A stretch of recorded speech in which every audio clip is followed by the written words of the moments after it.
Did you notice these little details in Alan Becker's Animation vs. Minecraft? During Purple's last stand in the episode The King, we get several small moments with him and Green. When Green reaches out, you can hear a clarinet calling out in the background, followed by a lower, more somber violin.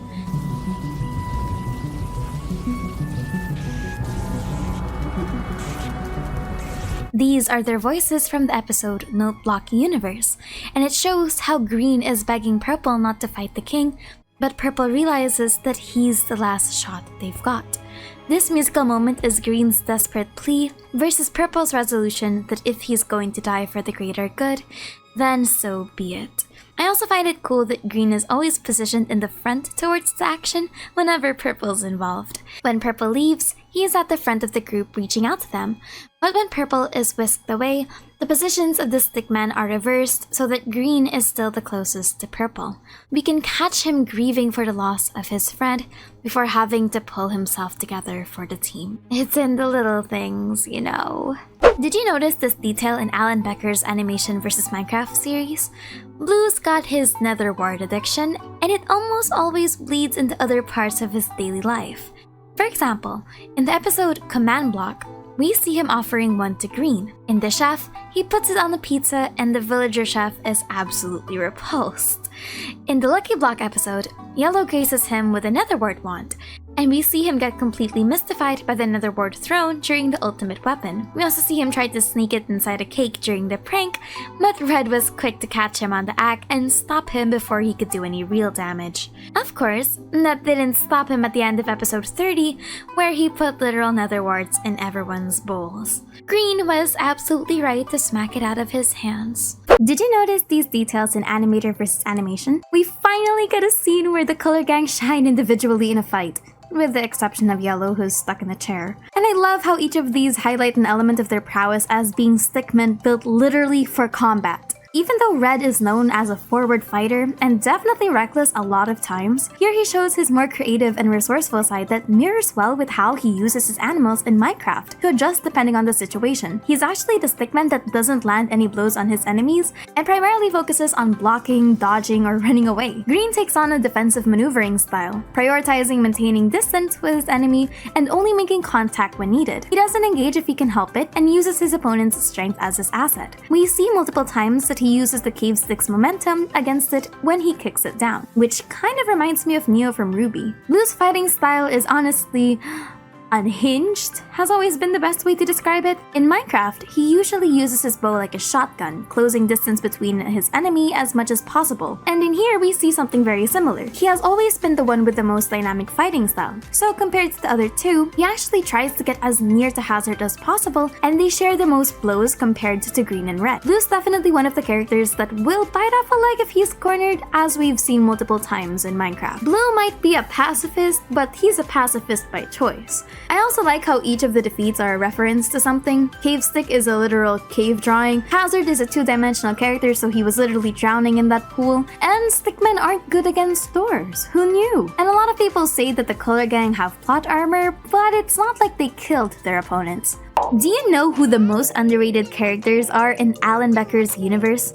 No, it's not Yellow, but it should be, honestly. These little guys, the little clones that Victims made in his lab. They're so cute. I'm sorry, okay? They're my favorite little NPCs. We see here that they tried to wave to Orange, except Orange does not give a crap about them. We see how panicked they are when one of their friends is gone and two of them kind of kick Red and Green in the head. And we see that they're just so eager to do their jobs. Listen, I know they're clones, I know they're not real people, but I kind of want to have them. I can see why they were built so cute. They were meant to be sold. Check out my YouTube for more Alan Becker analysis. Did you notice this detail in Animation vs. League of Legends? Specifically these two scenes featuring the actual game screens. You can see the game just a few seconds back when they attack the Nexus. They're fighting against a Garen, an Amumu, a Veigar, and an Ashe. But when the scene cuts back after the game window closes and we see the match history, we see that the opponents change to a Teemo, Fiddlesticks, Kayn, Cassiopeia, and a Darius. I don't know, I just found that pretty interesting. But what I do like is that even if the match history wasn't really edited for the other sticks after the game, like they have the same KDA, gold, and creep score like the original game, the enemies were edited to reflect the characters Purple used. Also, I'm mildly surprised that someone like Green, who's known for his mobility and main character ego, isn't a Zedmate. Quick question, which of the sticks do you think is a fan of T1? Did you notice these little details in Alan Becker's Animation vs. Minecraft? In the newer seasons, Red gets the spotlight as being the stick that usually causes trouble intentionally or not for the gang. But in previous ones, it's actually the other way around. Red is the unsuspecting victim or accomplice of almost everyone else's shenanigans, especially Yellow. Yellow is usually the one that drags Red to cause mischief, like how in Command Block, Yellow pranks Red with a magic trick about cake, and if you pause just fast enough, you'll see that he was this close in replacing all of Red's cake into rotten flesh.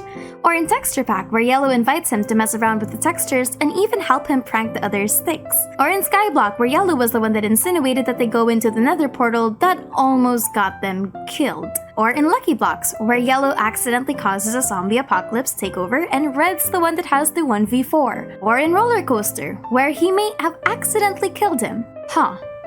You know, maybe this is where Red learned that curiosity didn't always kill the cat. Did you catch this callback in Alan Becker's Animation vs. Minecraft? In the original, when Red was possessed by Herobrine and confronted by the Color Gang, we have a sequence where they try to pursue him for the Minecraft block. Green slow-mos with a pickaxe and is able to incapacitate Red. Then, in the episode Lucky Block's Staff, we get this cool sequence with Red as he tries to reach after breaking through a bunch of netherrack. Here's their side-by-side. I think one of the most underrated friendships in Alan Becker's Animation vs. Minecraft is Orange and Yellow's dynamic.